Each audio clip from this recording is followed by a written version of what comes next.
کشمیر کے لیے 300 بار بھی جنگ کرنے کے لیے تیار ہیں نگران وزیر اعظم انوار الحق کاکڑ کا مظفر آباد میں آزاد کشمیر قانون ساز اسمبلی کے خصوصی اجلاس سے خطاب۔ انہوں نے کہا کہ کشمیریوں کو طاقت کے زور پر زیر کرنے کا بھارتی خواب کبھی پورا نہیں ہوگا۔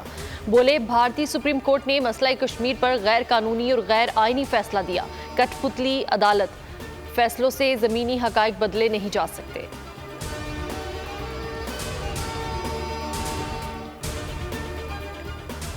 سابق وزیر اعظم نواز شریف کہتے ہیں شرمناک کھیل بے نقاب ہو چکا، ساری باتیں ریکارڈ پر آ گئی۔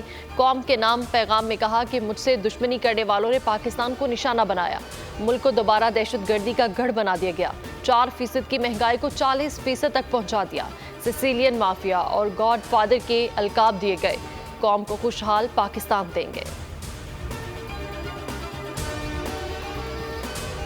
توشہ خانہ کیس میں بانی پی ٹی آئی کا 2 روزہ جسمانی ریمانڈ منظور۔ احتساب عدالت کے جج محمد بشیر نے اڈیالہ جیل میں سماعت کی۔ ڈپٹی پروسیکیوٹر جنرل نیب سردار مظفر عباسی اور تفتیشی ٹیم عدالت میں پیش ہوئی۔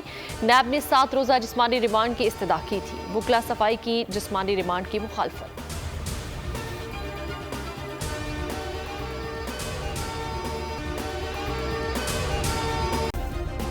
سبسکرائب کریں اور بیل دبائیں تاکہ کوئی خبر رہ نہ جائے۔